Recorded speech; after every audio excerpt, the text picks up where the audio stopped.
Assalamualaikum warahmatullahi wabarakatuh. Shalom. Om Swastiastu, Namo Buddhaya, salam kebajikan untuk kita semua. Perkenalkan, kami dari kelompok 2 akan menampilkan simulasi eksaminasi publik terhadap putusan Mahkamah Konstitusi nomor 91/PUU-18/2020 tentang uji formil Omnibus Law Undang-Undang nomor 11 tahun 2020 tentang Cipta Kerja. Sebelumnya, izinkan saya untuk memperkenalkan diri terlebih dahulu. Perkenalkan, saya Tiara Ayu Syahrani sebagai moderator pada acara eksaminasi publik hari ini. Tak lupa, pada kesempatan ini sudah hadir 4 majelis eksaminator yang akan memberikan pandangannya terhadap putusan Mahkamah Konstitusi nomor 91/PUU-18 Romawi /2020 tentang uji formil Omnibus Law Undang-Undang nomor 11 tahun 2020 tentang Cipta Kerja. Di sini sudah hadir Esther Agnes sebagai majelis eksaminator 1, lalu ada Diva Yohana sebagai majelis eksaminator 2, ada Ines Zulfa sebagai majelis eksaminator 3, dan tak lupa ada Nuraulia Syifa sebagai majelis eksaminator 4. Baik, sebelum diskusi ini dimulai, izinkan saya untuk membacakan pengantar dan sinopsis perkara dari putusan Mahkamah Konstitusi nomor 91/PUU-18 Romawi /2020 tentang uji formil Omnibus Law Undang-Undang nomor 11 tahun 2020 tentang Cipta Kerja. Pengawasan merupakan kegiatan untuk menilai suatu pelaksanaan tugas secara de facto. Nah, tujuan dari pengawasan ini hanya terbatas pada pencocokan apakah kegiatan yang telah dilaksanakan telah sesuai dengan tolak ukur yang telah ditetapkan sebelumnya, yang mana dalam hal ini berupa rencana. Nah, secara umum, tindakan pengawasan dalam sistem pemerintahan di Indonesia terdiri dari pengawasan internal dan pengawasan eksternal. Dalam lingkup peradilan, pengawasan internal dilakukan oleh institusi yang masih dalam lingkungan peradilan itu sendiri, sedangkan pengawasan eksternalnya dapat dilakukan oleh institusi yang berada di luar lingkungan peradilan. Nah, dengan demikian, masyarakat pun dapat ikut berpartisipasi. Selama ini, pengawasan dengan cara mengkritisi atau menguji produk peradilan lebih dikenal dengan istilah eksaminasi publik. Eksaminasi publik merupakan salah satu bagian dari proses pengawasan publik dalam mengawasi lembaga peradilan. Sebenarnya tidak banyak yang melakukan pemantauan di pengadilan, terlebih melakukan eksaminasi produk peradilan. Hal inilah yang menjadi salah satu alasan mengapa eksaminasi terhadap putusan lembaga peradilan oleh masyarakat perlu didorong dan ditumbuhkan. Esensi dari eksaminasi itu sendiri yaitu pengujian atau penilaian dari sebuah putusan yang dapat dimulai dengan pertanyaan, apakah pertimbangan-pertimbangan hukumnya telah sesuai dengan prinsip-prinsip hukum? Apakah prosedur hukum acaranya telah diterapkan dengan benar? Serta apakah putusan tersebut telah menyentuh rasa keadilan masyarakat? Dalam putusan MK nomor 91/PUU-18 Romawi /2020, persoalan utama yang menjadi pokok perkara pengujian formil yaitu proses pembentukan yang tidak memenuhi ketentuan peraturan perundang-undangan berdasarkan Undang-Undang Dasar 1945, bahwa pemohon 1, yaitu pegawai PKWT, merasa dirugikan akibat UU CK yang menghapus jangka waktu kontrak, pemangkasan waktu istirahat mingguan, beberapa jenis upah, sanksi perusahaan tidak bayar upah, serta hak buruh untuk mengajukan PHK. Lalu pemohon 2, yaitu mahasiswa, merasa dirugikan akibat berlakunya UU CK yang menjadikan pendidikan sebagai ladang bisnis dalam aktivitas industri dan ekonomi, sehingga mereduksi tujuan pendidikan sebagaimana termaktub dalam konstitusi. Lalu pemohon 3, yaitu dosen HTN dan HAN, merasa dirugikan karena UU CK menjadikan praktik ketatanegaraan tidak dapat dijelaskan secara akademik kepada peserta didiknya. Kemudian pemohon 4, yaitu Perkumpulan Migran Care, merasa dirugikan karena tidak dilibatkan dalam proses perubahan pasal Undang-Undang Perlindungan Pekerja Migran. Dan terakhir pemohon 5 dan 6, yaitu Perkumpulan Masyarakat Adat, merasa dirugikan akibat adanya penghapusan sanksi pidana penyerobotan tanah ulayat. Para pemohon mendalilkan bahwa UU CK cacat formil karena bertentangan dengan Undang-Undang Dasar 1945 dan tidak mempunyai kekuatan hukum mengikat. Dengan alasan, pertama, UU CK melanggar format susunan peraturan dalam UU P3. 2. UU CK bertentangan dengan pasal 5 UU P3, yaitu asas kejelasan tujuan, asas kedayagunaan dan kehasilgunaan, asas kejelasan rumusan, dan asas keterbukaan. Dan yang terakhir, perubahan muatan pasca persetujuan bersama DPR dan Presiden bertentangan dengan pasal 20 ayat 4 Undang-Undang Dasar 1945 dan pasal 72 ayat 2 UU P3. Nah, berangkat dari hal tersebut, DPR, Presiden, serta Majelis Hakim Mahkamah Konstitusi memberikan pendapatnya masing-masing terhadap permohonan daripada pemohon. Baik, kita langsung masuk saja ke pembahasan yang merupakan inti acara hari ini. Topik pertama yang akan kita bahas bersama para majelis eksaminator yaitu terkait pertimbangan hukum. Menurut para majelis eksaminator, apakah pertimbangan hukum para hakim konstitusi dalam putusan ini telah sesuai dengan prinsip-prinsip hukum, khususnya dalam pembentukan peraturan perundang-undangan?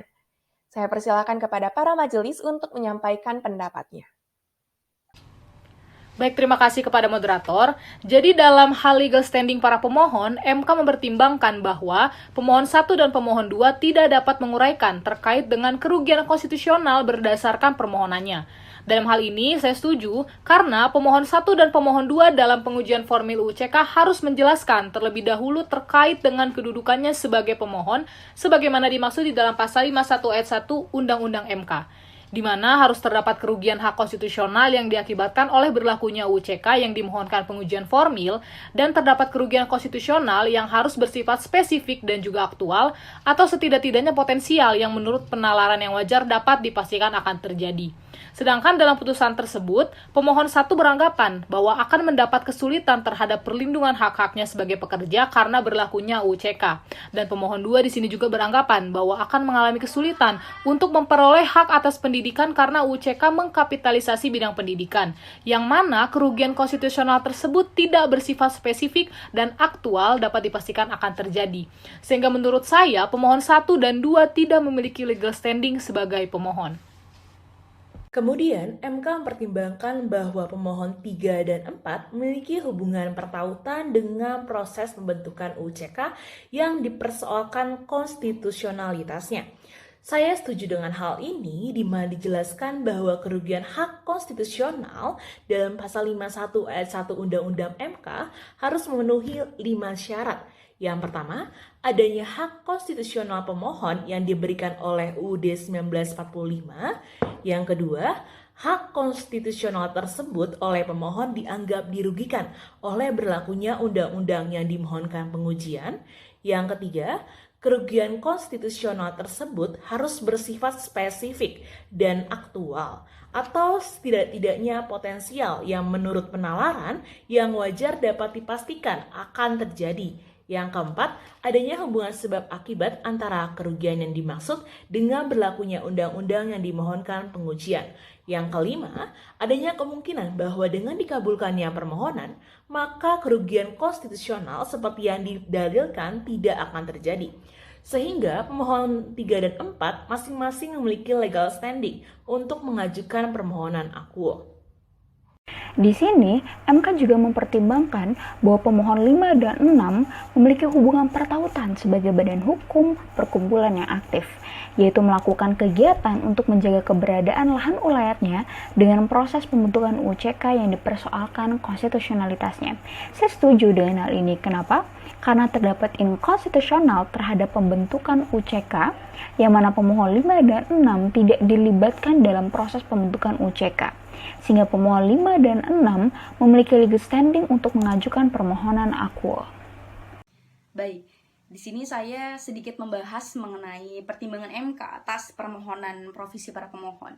Pada pokoknya, para pemohon mendalilkan bahwa prosedur pembentukan Undang-Undang Cipta Kerja ini tidak memenuhi ketentuan pembentukan peraturan perundang-undangan sebagaimana yang diatur pada Undang-Undang P3 sebagai satu-satunya peraturan perundang-undangan yang istilahnya diberikan wewenang oleh konstitusi untuk mengatur mengenai permasalahan ini.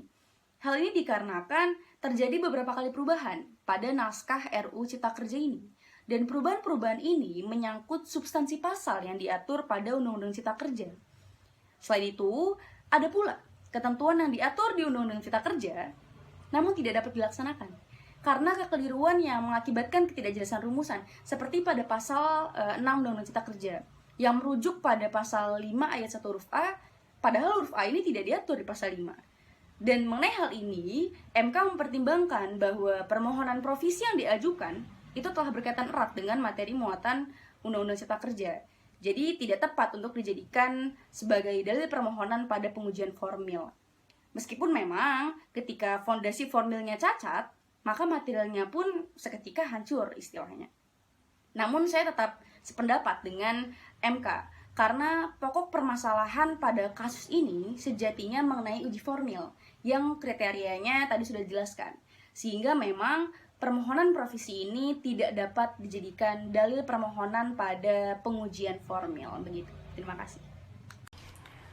Saya juga setuju dan sependapat dengan yang Ibu jelaskan, bahwa para pemohon di sini menjelaskan terdapat ketentuan-ketentuan norma dalam UU CK yang tidak dapat dilaksanakan seperti pada pasal 6 yang mengatur tentang peningkatan ekosistem investasi dan kegiatan berusaha, dan juga di pasal 53 Undang-Undang Administrasi Pemerintahan yang diubah dengan pasal 175 UU CK, di mana penjabaran para pemohon di sini dalam permohonannya lebih menjelaskan tentang materi muatan UU CK, bukan dari sisi formilnya, sehingga menurut saya permohonan provisi para pemohon juga tidak beralasan hukum.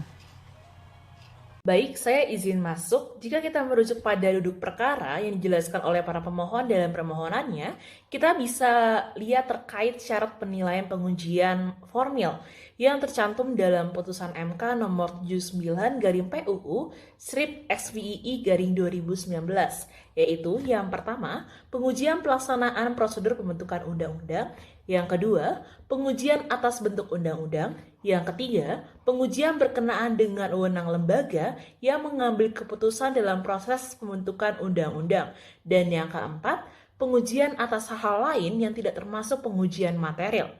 Semua tahapan yang tadi saya jabarkan dapat digunakan untuk menilai keabsahan formalitas pembentukan undang-undang yang dikaitkan dengan asas-asas pembentukan peraturan perundang-undangan. Saya juga sepakat dengan apa yang MK tegaskan, bahwa jika penilaian terhadap tahapan tersebut dilakukan secara akumulatif, artinya apabila terdapat satu tahapan yang tidak terpenuhi, maka undang-undang dapat dikatakan cacat formil dalam pembentukannya. Baik, terima kasih kepada para majelis eksaminator atas pendapatnya. Sebelumnya tadi para majelis telah memberikan pendapat terkait legal standing para pemohon, permohonan provisi, dan duduk perkara yang dijelaskan para pemohon dalam permohonannya. Untuk bahasan selanjutnya yaitu terkait pertimbangan hukum Hakim Mahkamah Konstitusi terhadap dalil para pemohon. Kepada para majelis, apakah ada yang ingin berkomentar? Baik, terima kasih moderator. Terkait dalil permohonan pertama yang dimohonkan oleh para pemohon, saya sebetulnya sepakat dengan pertimbangan MK bahwa UU CK sebetulnya tidak sejalan dengan rumusan baku atau standar dalam pembentukan peraturan perundang-undangan. Kenapa? Karena UU CK sebetulnya menunjukkan norma yang dibentuk seolah-olah sebagai undang-undang baru. Tapi, kalau kita lihat di dalam isi substansi, UU CK merupakan perubahan terhadap sejumlah ketentuan dan undang-undang. Sehingga di sini saya melihat adanya ketidakpastian dari pembentukan UU CK. Kalau kita lihat di dalam UU P3 yang mengatur mengenai asas-asas pembentukan peraturan perundang-undangan sebagai suatu keharusan untuk digunakan dalam membentuk peraturan perundang-undangan, tapi tidak digunakan sebagaimana mestinya. Karena tidak digunakan sebagaimana mestinya, sehingga menimbulkan ketidakjelasan cara maupun metode dalam UU CK. Yang mana hal ini tentu tidak sejalan dengan asas kejelasan rumusan dalam UU P3. Dalam hal ini, saya juga sepakat dengan pertimbangan hukum MK bahwa memang karakter penyederhanaan undang-undang yang ditempuh menggunakan metode Omnibus Law di Undang-Undang Cipta Kerja ini berbeda dengan metode yang serupa yang diterapkan pada Undang-Undang Pemilu dan juga Undang-Undang Pemda. Kalau kedua undang-undang ini dia masih berada dalam koridor hukum tata cara pembentukan peraturan perundang-undangan, sementara Undang-Undang Cipta Kerja tidak. Dan hal ini dicerminkan dari banyaknya jumlah undang-undang dalam Undang-Undang Cipta Kerja yang dilakukan penyederhanaan. Namun materi muatannya saling berbeda satu sama lain. Dan seluruh undang-undang yang digabungkan tersebut masih berlaku efektif, kecuali pasal-pasal yang diubah dalam Undang-Undang Cipta Kerja. Sehingga hal ini mengakibatkan model penyederhanaan undang-undang yang dilakukan oleh Undang-Undang Cipta Kerja ini menjadi sulit untuk dipahami. Apakah Undang-Undang Cipta Kerja ini merupakan undang-undang yang baru, atau undang-undang perubahan, atau undang-undang pencabutan. Baik, untuk dalil ketiga yang dimohonkan oleh para pemohon dalam permohonannya, di sini saya juga sepakat dengan pertimbangan hukum dari MK bahwa setelah diperiksa terhadap bukti-bukti yang diajukan oleh para pihak dan fakta-fakta yang terungkap dalam persidangan, serta dengan membandingkan naskah RUU-CK sebelum disahkan dan diundangkan dengan naskah yang telah disahkan menjadi undang-undang, terdapat beberapa kesalahan pengutipan dalam merujuk pasal, yang mana tidak sesuai dengan asas kejelasan rumusan. Terkait dengan fakta hukum yang ditemukan oleh MK tersebut dapat sama-sama kita lihat pada halaman 408-411 putusan MK nomor 91/PU/18/2020. Berkaitan dengan dalil permohonan akuo yang telah dipertimbangkan MK dalam pertimbangan hukum sebelumnya, oleh karena norma pasal 5 huruf A, E, F, G, UU P3 mengharuskan terpenuhinya seluruh asas secara kumulatif, maka dengan tidak terpenuhi satu asas saja, ketentuan pasal 5 UU P3 menjadi terabaikan oleh proses pembentukan UU CK. Yang mana dalam hal ini saya sependapat dengan pertimbangan hukum MK tersebut. Selain itu, saya juga sepakat terhadap polemik asas keterbukaan dalam pembentukan UU CK. Dalam persidangan, masyarakat yang terlibat dalam pertemuan tidak mengetahui secara pasti materi perubahan undang-undang apa saja yang akan digabungkan dalam UU CK. Terlebih sulitnya masyarakat untuk mengakses naskah akademik dan RUU CK yang mana hal ini menodai pasal 96 ayat 4 UU P3. Maka dari beberapa pendapat majelis eksaminator lainnya, dapat disimpulkan bahwa pembentukan UU CK tidak memenuhi ketentuan berdasarkan UUD 1945 dan harus dinyatakan cacat formil. Oleh karena telah terbukti secara hukum tidak terpenuhinya persyaratan pembentukan UU CK, MK menyatakan bahwa UU CK dinyatakan inkonstitusional bersyarat. Dan MK memberikan kesempatan kepada pembentuk undang-undang untuk melakukan perbaikan selama 2 tahun sejak putusan diucapkan. Dan apabila selama 2 tahun tidak dilakukan perbaikan, maka UU CK berakibat hukum menjadi inkonstitusional secara permanen. Dan materi undang-undang yang dicabut atau diubah harus diberlakukan kembali.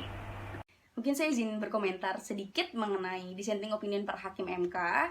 Jadi di satu sisi terhadap putusan MK ini terdapat perbedaan pendapat dari Hakim Konstitusi Arif Hidayat, Anwar Usman, Marwan M. Sitompul, dan juga Daniel Yusmik. Keempatnya tidak setuju untuk menolak penerapan Omnibus Law di Undang-Undang Cipta Kerja ini. Mereka berpendapat bahwa tujuan adanya metode ini disebabkan karena banyaknya jumlah peraturan perundang-undangan yang tumpang tindih dan disharmoni antar peraturan, serta rumitnya teknis pembuatan peraturan perundang-undangan jika harus diubah satu persatu. Inilah yang melandasi diperlukannya penerapan metode Omnibus Law untuk menyelesaikan permasalahan legislasi ini. Namun saya pribadi tetap tidak sepakat dengan pertimbangan tersebut.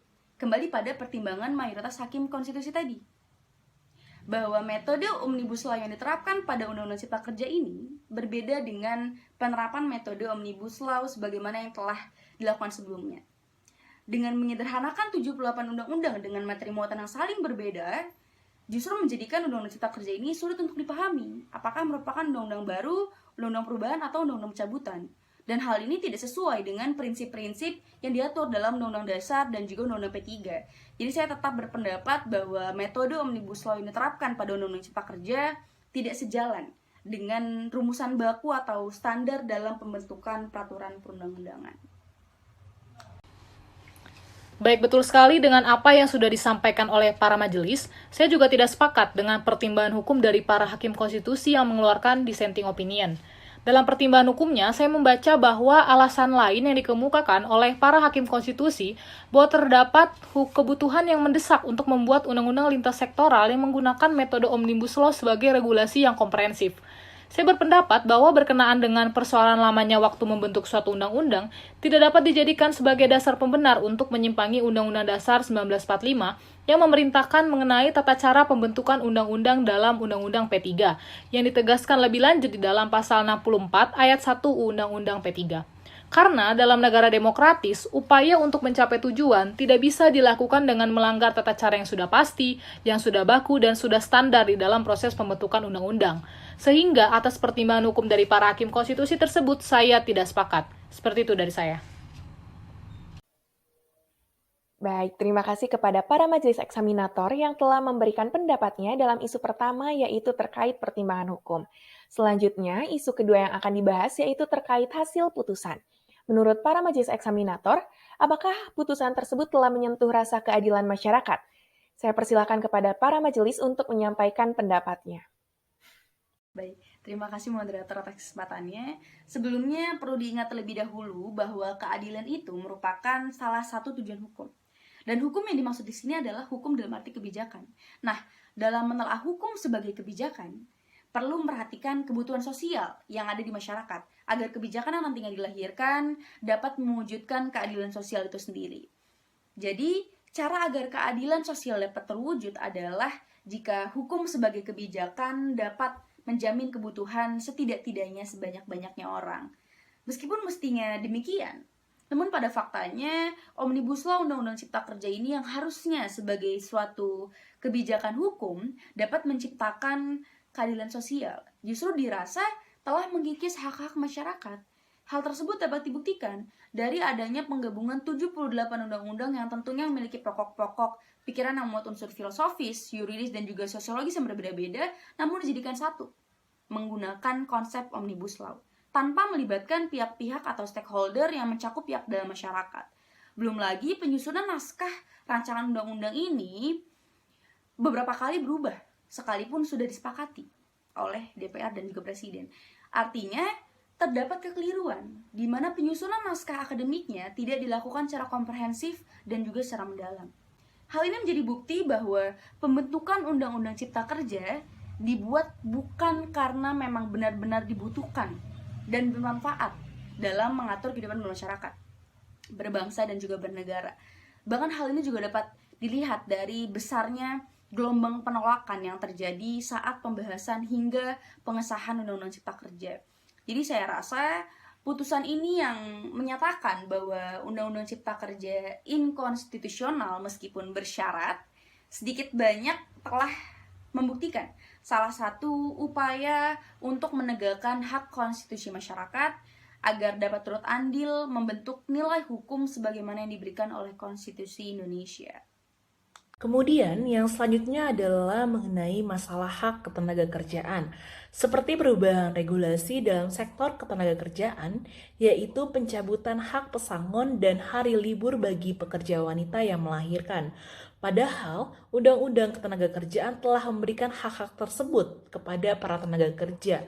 Namun, perubahan regulasi sektor ketenagakerjaan dalam Undang-Undang Cipta Kerja justru mencabut hak tersebut. Baik, selanjutnya saya akan bahas terkait dengan masalah keterlibatan masyarakat. Bahwa salah satu bukti tidak dipenuhinya ketentuan pembentukan berdasarkan UUD 1945 dan Undang-Undang P3, yakni terhadap perubahan 5 pasal dalam Undang-Undang Nomor 18 Tahun 2017 tentang Perlindungan Pekerja Migran Indonesia atau UU PPMI. Antara lain terdapat di dalam pasal 1 angka 16, Pasal 51, Pasal 53, dan Pasal 57, serta Pasal 89A yang melanggar asas keterbukaan serta tidak partisipatif, di mana dalam proses pembahasan tidak melibatkan kelompok masyarakat buruh migran Indonesia, seperti contohnya adalah Organisasi Serikat Buruh Migran Indonesia atau SBMI, Organisasi Migran Care, dan organisasi-organisasi buruh migran lainnya. Hal ini adalah salah satu contoh pada klaster ketenagakerjaan yang tidak dilibatkan dalam proses pembentukan UU CK, dan masih banyak lagi contoh-contoh pihak yang tidak dilibatkan dalam proses pembentukan UU CK. Salah satu upaya untuk mewujudkan keadilan sosial yang hanya dapat terbentuk jika kebutuhan sosial masyarakat terpenuhi, dan hal ini dapat terwujud jika masyarakat dilibatkan pada proses pembentukan perundang-undangan sehingga tidak ada lagi sistem nilai hukum yang justru mengabaikan hak-hak masyarakat. Baik, terima kasih kepada para majelis eksaminator yang telah memberikan pendapatnya terkait rasa keadilan masyarakat dalam putusan MK nomor 91/PUU-18/Romawi-2020. Terakhir, isu yang akan kita bahas yaitu apakah putusan MK nomor 91/PUU-18/Romawi-2020 ini sudah mampu memberikan pedoman pembentukan undang-undang yang baik. Saya persilakan kepada para majelis eksaminator untuk menyampaikan pendapatnya. Baik, terima kasih moderator. Terkait dengan apakah putusan MK sudah atau belum mampu memberikan pedoman PUU yang baik, maka kita dapat melihat pada pertimbangan hukum putusan MK tersebut dengan menitikberatkan pada 6 faktor, yaitu yang pertama, ketidakjelasan judul, bahwa dalam UU CK mempergunakan judul Undang-Undang Cipta Kerja seolah-olah menjadi satu undang-undang baru.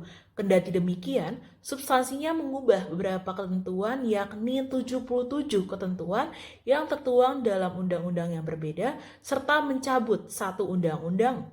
Jika undang-undang ini sebagai undang-undang perubahan, maka seharusnya mengacu pada pedoman pemberian judul undang-undang perubahan sebagaimana tertuang dalam UU P3. Yang kedua adalah ketidakjelasan rumusan. Perlu diketahui bahwa dalam Undang-Undang Cipta Kerja terlihat adanya kesalahan rujukan maupun pengutipan. Dengan adanya kesalahan tersebut, maka UU CK dapat dianggap bertentangan dengan asas kejelasan rumusan. Yang ketiga, ketidakjelasan asas-asas hukum. Adanya perubahan asas-asas hukum dalam UU CK sehingga melahirkan ketidakjelasan antara asas-asas yang tertuang dalam UU CK dengan asas-asas yang terdapat pada undang-undang lain yang kemudian diubah melalui UU CK. Yang keempat adalah kurangnya partisipasi publik. Dalam hal pembuatan UU CK, bahwa membuat undang-undang tidak memberikan kesempatan kepada masyarakat untuk turut serta dalam berpartisipasi secara maksimal. Yang kelima, kesalahan terhadap format antara undang-undang yang baru dengan undang-undang perubahan. Hal ini mengacu pada ketidaksesuaian format UU CK yang menggunakan format undang-undang baru. Kendati demikian, seharusnya UU CK menggunakan format undang-undang perubahan. Yang keenam adalah teknis Omnibus Law tidak dapat dipergunakan sepanjang belum diadopsi oleh UU P3. Pada dasarnya, penggunaan Omnibus Law dalam UU CK tidak dikenal dalam UU P3, sehingga mengakibatkan tidak dapat diaplikasikan sebagai suatu teknik dalam menyusun undang-undang. Maka dilihat dari 6 faktor tersebut, sebetulnya putusan MK cukup berpedoman pada pembentukan undang-undang yang baik. Tapi, terdapat faktor-faktor lain yang pada dasarnya dapat menunjang putusan MK agar jauh lebih berpedoman sesuai dengan pembentukan undang-undang yang baik. UU CK seharusnya dapat dibatalkan dan bukan memberikan putusan inkonstitusional bersyarat, melainkan dapat diputuskan permanently unconstitutional. Artinya apa? Artinya tidak ada syarat apapun yang diberikan dan dinyatakan batal demi hukum. MK telah menyatakan cacat formil dan tidak memiliki kekuatan hukum mengikat sampai dengan dilakukannya perbaikan selama 2 tahun. Artinya, secara formil, tata cara pembentukan undang-undang telah mengadopsi suatu mekanisme yang memberikan kepastian untuk memperbaiki UU CK secara substansial. Bahkan kalau kita tahu bahwa aspek formil tidak akan bisa terlepas dari aspek material, termasuk di dalamnya substansi pada suatu undang-undang. Oleh karena itu, jika MK menyatakan UU CK bertentangan dengan UUD 1945 dan tidak memiliki kekuatan hukum yang mengikat, maka putusan MK akan juga berdampak terhadap isi UU CK terkait dengan pengujian formil tersebut.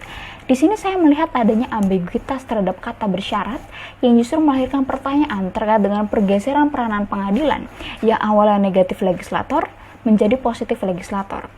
Terlebih, putusan bersyarat yang diterbitkan oleh MK tidak melahirkan penambahan norma baru, melainkan memberikan syarat perbaikan undang-undang dalam waktu 2 tahun. Kami merujuk pada pasal 24C UUD 1945 bahwa adanya limitasi kewenangan MK dan MK tidak berkesempatan untuk menambahkan kewenangan baru, sehingga MK tidak berwenang melakukan suatu hal yang tidak disebutkan dalam pasal tersebut, serta mencakup pemberian syarat berlaku undang-undang sebagaimana putusan tersebut.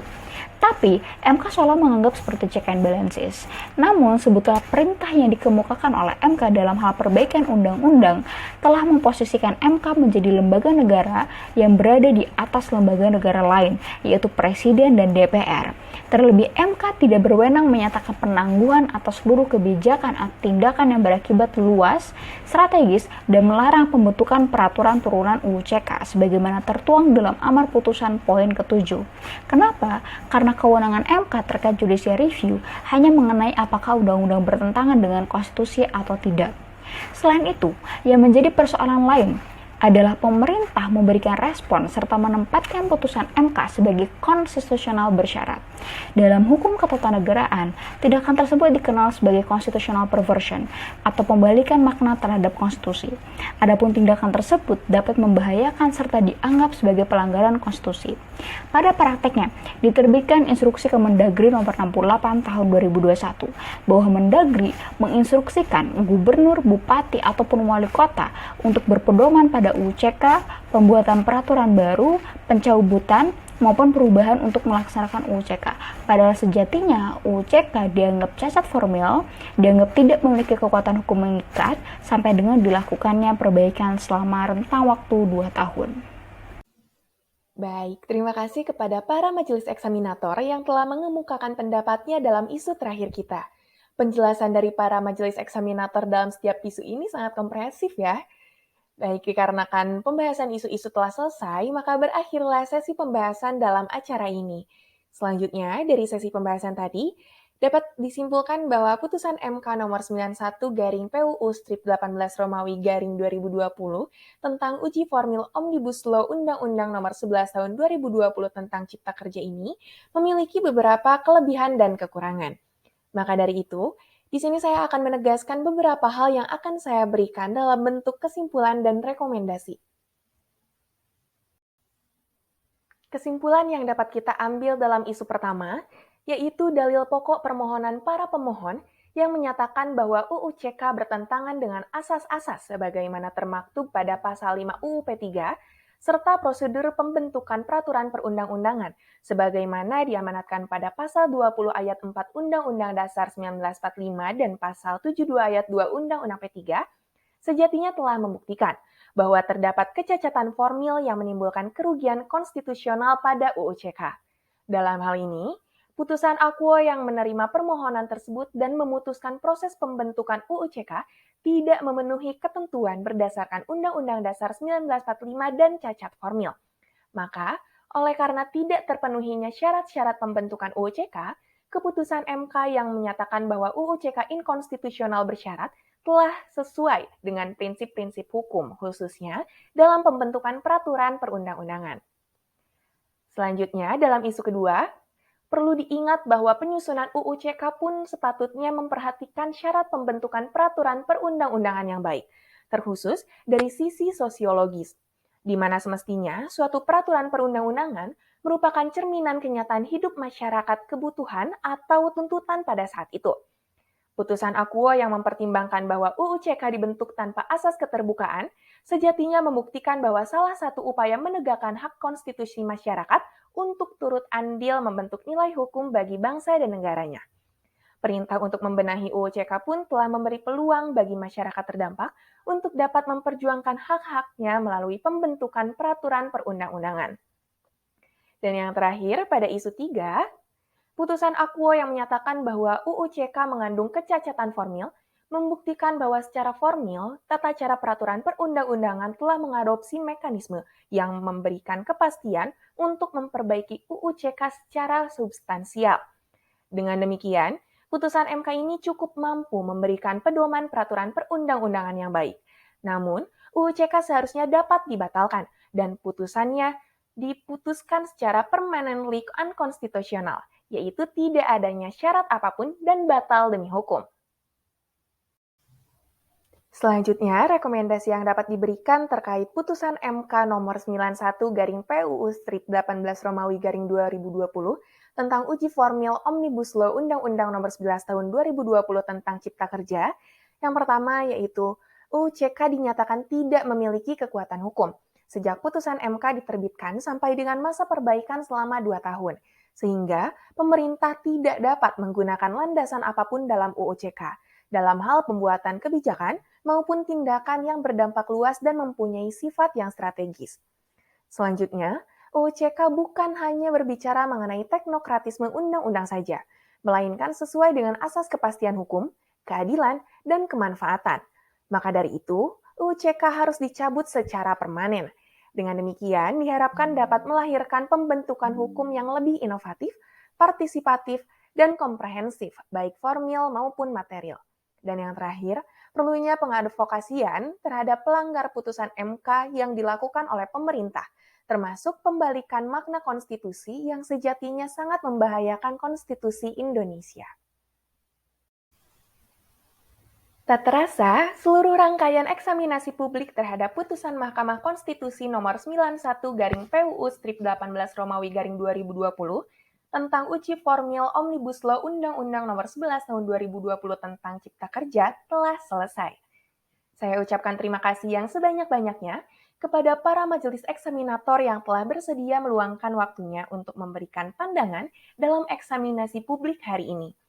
Tak lupa, saya ucapkan terima kasih kepada para hadirin yang telah hadir dan mengikuti acara ini hingga rangkaian terakhir. Atas nama seluruh panitia penyelenggara, kami memohon maaf apabila terdapat kata-kata yang kurang berkenan. Saya, Tiara Ayu, selaku moderator pada acara hari ini, pamit undur diri. Sampai bertemu di lain kesempatan. Wabillahi taufiq wal hidayah. Wassalamualaikum warahmatullahi wabarakatuh. Shalom. Om Santi Santi Om.